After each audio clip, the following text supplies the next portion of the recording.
मैं वही तो कह रहा हूँ, मैं कह रहा हूँ कि जो कांग्रेस का शीर्ष नेतृत्व है, वो चाहे राहुल गांधी हैं, मल्लिकार्जुन खड़गे साहब हैं, सोनिया हैं, प्रियंका है और तमाम जो बड़े नेता हैं, उनसे मेरी अपील है कि ये बड़ा समाज है, हाथी जैसा समाज है, इसको नाराज मत करिए। नाराज करोगे तो जीरो हो जाओगे।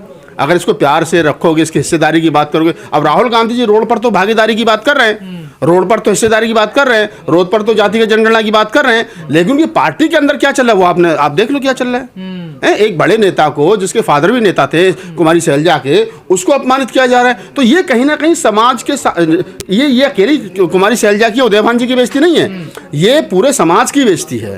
तो इसको गंभीरता से लेना चाहिए। सबसे ज्यादा अत्याचार दलितों पे हुआ हुड्डा की सरकार में। मैं वही कह रहा हूँ गजेंद्र जी कि जिस हुड्डा जी की सरकार में दलितों का शोषण हुआ, आज उसी हुड्डा जी को फिर क्या नाम है कांग्रेस आगे लेकर के चल रही है।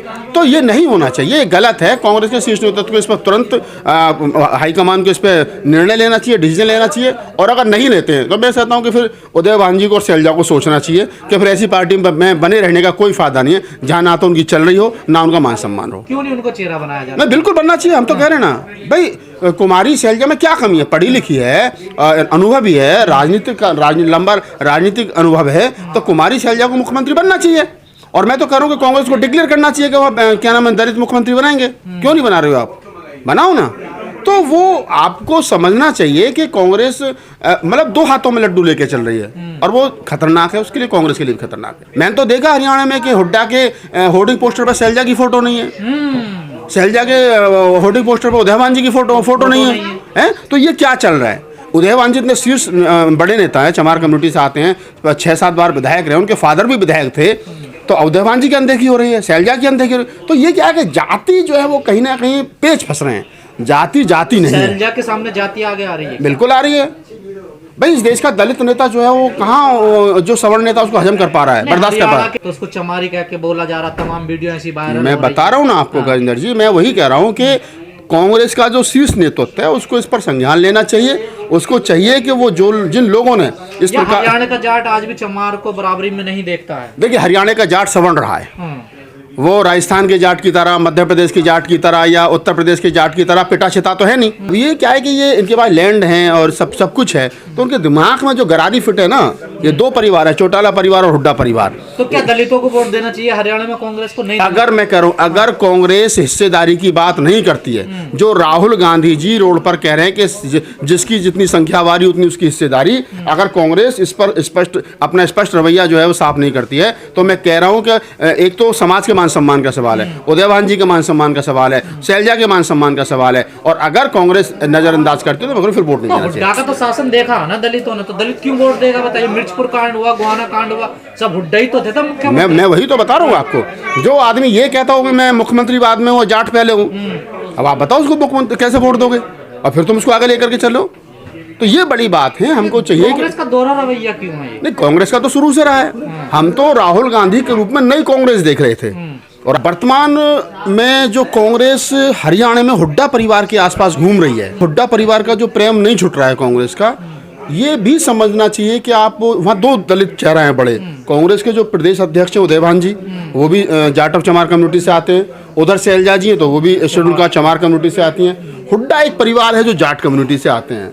और अगर हम हरियाणा का जातीय समीकरण देखते हैं तो लगभग 23% शेड्यूल कास्ट है, उसमें चमार भारी तादाद में है, लगभग 15% के आसपास चमार है। और उसके साथ साथ अगर हम लगाएंगे तो जाट जो है वो भी लगभग 22-23% है। दोनों कम्युनिटी को मिला दिया जाए तो 45% हो जाते हैं। और इस बार जाट कम्युनिटी या तो विनेश फोगाट के आने से या उससे पूर्व में भी बीजेपी के कार्यशैली से परेशान होकर के उनका मन कांग्रेस में जाने का है।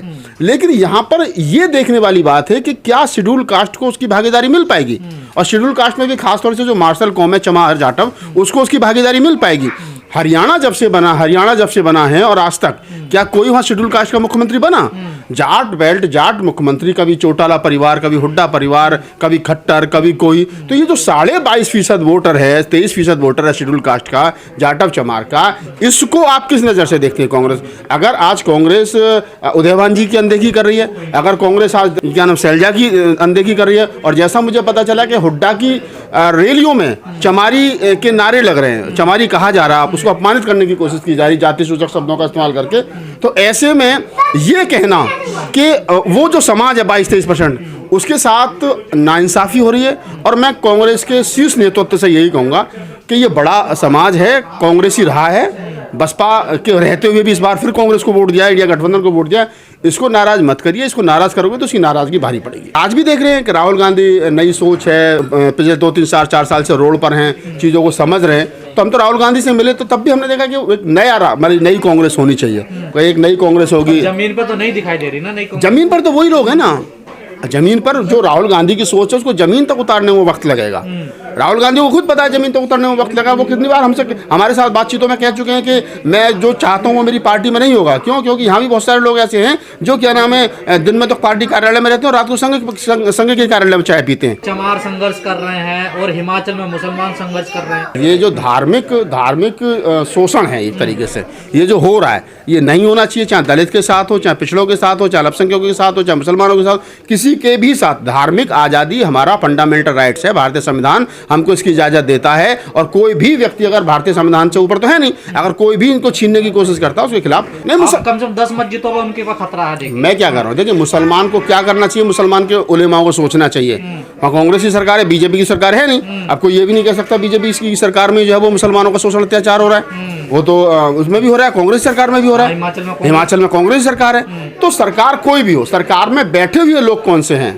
सरकार में मनुवादी हैं या संविधानवादी हैं? तो कांग्रेस भी हिंदुओं के रास्ते चलने लगी, जो हिंदुत्व की बात करती थी। मैं ये नहीं कह रहा हूं कि कांग्रेस किसके रास्ते चले, अभी हम हिमाचल की सरकार की बात कर रहे हैं। तो हिमाचल की सरकार को जो लोग चला रहे हैं वो कौन सी मानसिकता से आते हैं, उनका जन्म कहाँ हुआ? मैं एक हमेशा से उदाहरण देता हूँ गजेंद्र भाई, मैं आज भी उस बात को रिपीट कर रहा हूँ कि ये नहीं कह सकते हम कि जो कांग्रेस में वो मनुवादी नहीं है, वो आरएसएस का नहीं है।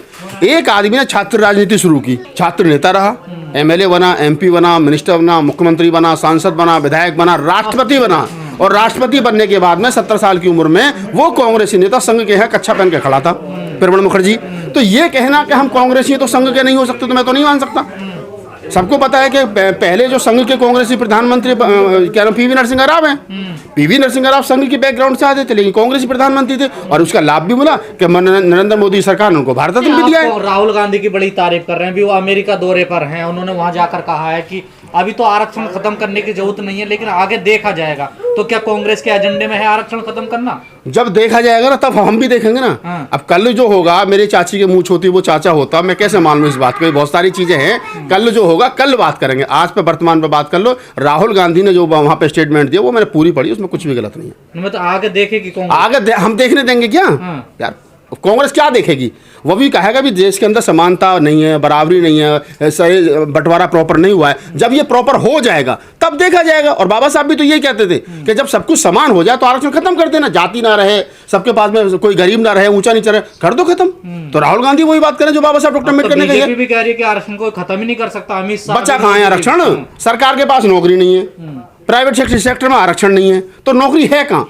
मैं तो आरटीआई लगाई दिल्ली सरकार में, पिछले 10 साल में केजरीवाल सरकार ने 418 लोगों को नौकरी दी है, लाखों लोग रिटायर हो गए।